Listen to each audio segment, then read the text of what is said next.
इस वीडियो में हम सियानोकोबालामिन विटामिन B12 के sources, metabolic role, functions, deficiency disease, symptoms, haematologic disorders, megaloblastic anaemia, pernicious anaemia और neuropsychiatric disorder discuss करेंगे।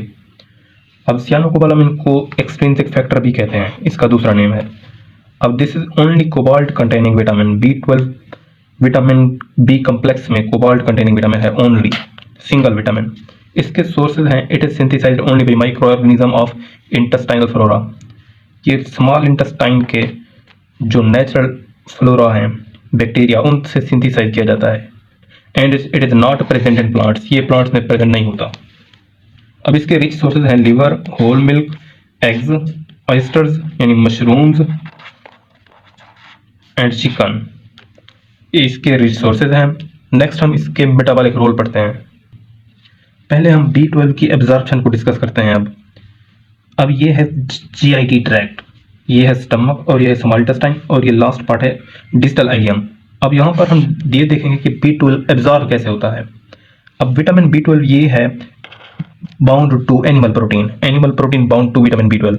अब यहाँ से ये एब्जॉर्ब होगा, ये GIT में जब इंजेक्शन होगी इसकी, तो यहाँ पर स्टमक में आकर यहाँ पर HCl और पेप्सिन एक्ट करेंगे और इसकी ब्रेक डाउन कर देंगे और B12 सेपरेट हो जाएगा। यहाँ पर ये और प्रोटीन फ्रॉम सलाइवरी ग्लैंड आएगी और यहाँ पर ये बन जाएगा और प्रोटीन B12 कम्प्लेक्स। ये बन गया और प्रोटीन B12 कम्प्लेक्स बन गया। अब ये जाएगा स्मॉल इंटेस्टाइन में, यहाँ पर पैंक्रियाटिक प्रोटीज एंजाइम इसकी ब्रेक डाउन करेगा और ये B12 यहाँ पर सेपरेट हो जाएगा। इंट्रिंसिक फैक्टर जो पैराइटल सेल से, स्टमक के फंडस से पैराइटल सेल रिलीज करते हैं, ये इंट्रिंसिक फैक्टर बाउंड करेगा विद B12। अब यहाँ पर B12 इंट्रिंसिक फैक्टर कॉम्प्लेक्स बन जाएगा और ये डिस्टल एलियम में जाकर अब्जॉर्ब हो जाएगा और इसके साथ ये लीवर में और अदर बॉडी पार्ट में स्टोर हो जाएगा। अब ये थी इसकी absorption. Vitamin B12 bound to animal protein, इसकी इंजेक्शन होगी स्टमक में और यहाँ पर HCl और पेप्सिन एक्ट करेंगे और इसकी ब्रेक डाउन करेंगे और बन जाएगा B12। और यहाँ पर और प्रोटीन सलाइवरी ग्लैंड से जो रिलीज हुई है वो इसके साथ बाउंड करेगी, ये बनेगा और B12 कम्प्लेक्स। जब ये जाएगा स्मॉल इंटेस्टाइन पे, ये पैंक्रियाटिक प्रोटीज एंजाइम इसकी ब्रेक डाउन करेंगे और ये बन जाएगा B12 सेपरेट हो जाएगा और प्रोटीन सेपरेट हो जाएगी।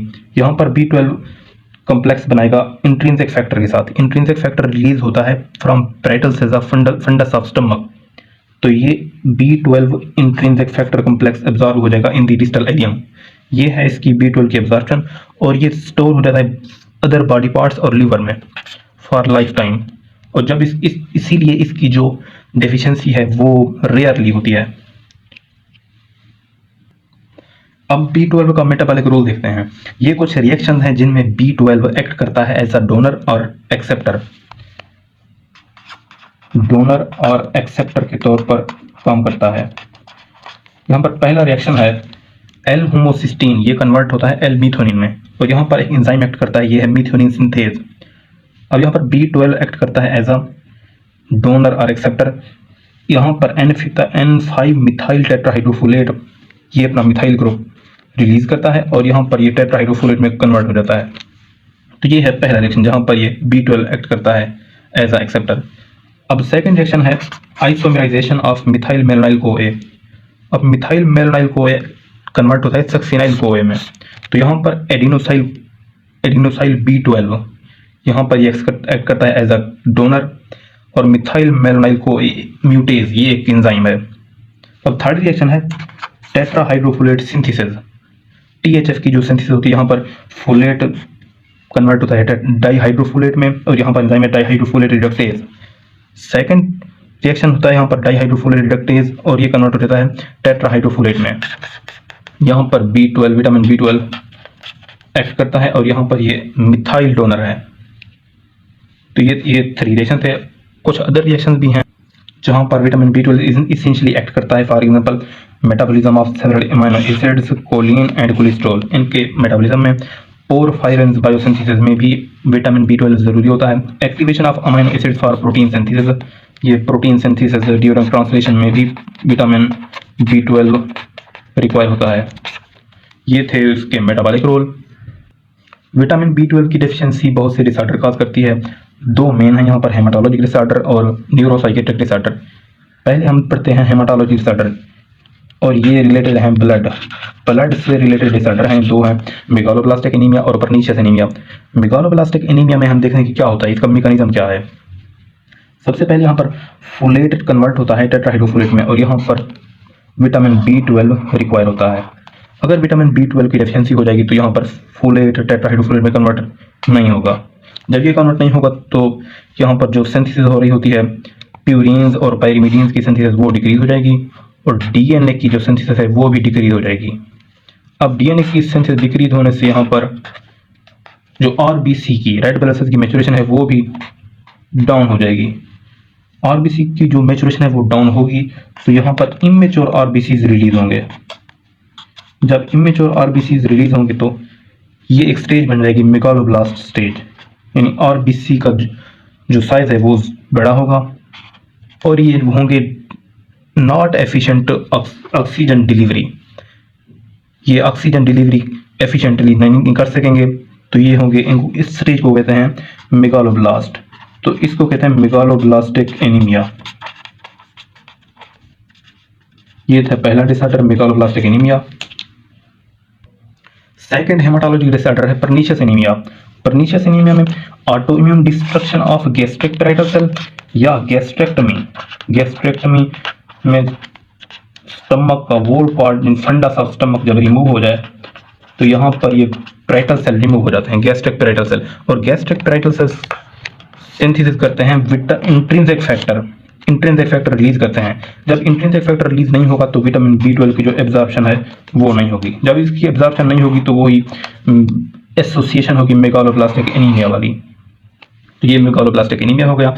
तो इंट्रिंसिक फैक्टर की एब्सेंस से जो एनीमिया होता है वो होता है पर्नीशियस एनीमिया।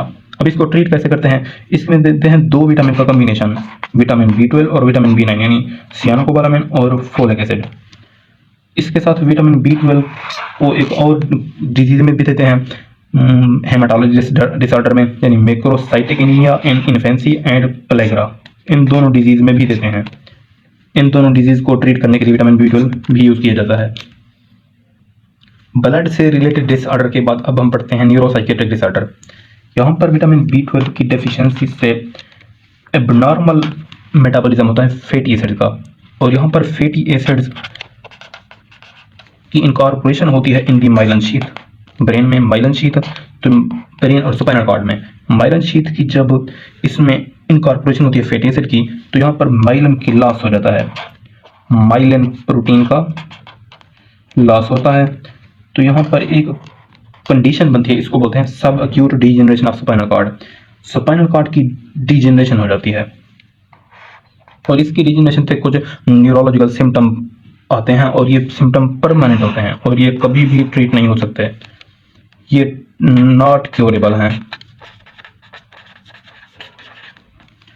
अब इसके जो सिम्टम आते हैं वो उनको बोलते हैं साइकेट्रिक सिम्टम, और ये सिम्टम है, एक है मेनिया, साइकोसिस, fatigue, memory impairment, irritability, depression और पर्सनैलिटी चेंजेस। ये सिम्टम आते हैं यहाँ पर बी 12 की क्रॉनिक डेफिशिएंसी से। इससे जो आते हैं सिम्टम वो है न्यूरोसाइकेट्रिक डिसऑर्डर में। अब ये एक लास्ट कंडीशन है subacute combined degeneration of spinal cord. यहाँ पर लॉस ऑफ माइलिन की वजह से लेटरल और posterior column of spinal cord की डिस्ट्रक्शन हो जाती है। इसकी डिस्ट्रक्शन की जो काज है वो है विटामिन बी 12 और विटामिन ई की डेफिशिएंसी। विटामिन बी 12 और विटामिन ई की क्रॉनिक डेफिशिएंसी से जो कंडीशन बनती है वो यही है, लैटरल और posterior column of spinal cord की डिस्ट्रक्शन हो जाती है, और ये एसोसिएटेड है with pernicious anaemia. Intrinsic factor की भी डेफिशिएंसी से ये होती है जब विटामिन बी 12 की एब्जॉर्प्शन बिल्कुल नहीं होती। तो इसके जो सिम्टम अकर होते हैं वो हैं weakness of legs, arms, trunk, क्योंकि ये मोटर सिस्टम से रिलेटेड हैं। Weakness of legs, arms, trunk, tingling and numbness, ये सेंसरी हैं। Vision changes, change of mental state, bilateral spastic paresis, paresis का मतलब है paralysis, and diminished pressure, vibration and touch senses. अब इसको ट्रीट कैसे करते हैं, इसको विटामिन बी 12 से ट्रीट करते हैं, यानी intramuscular injection of B 12 for life. Throughout whole life इसकी जो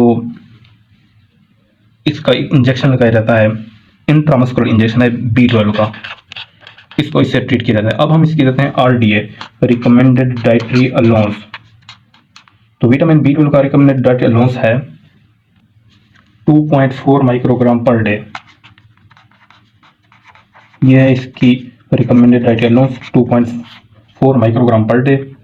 तो ये था vitamin B12, very very important vitamin.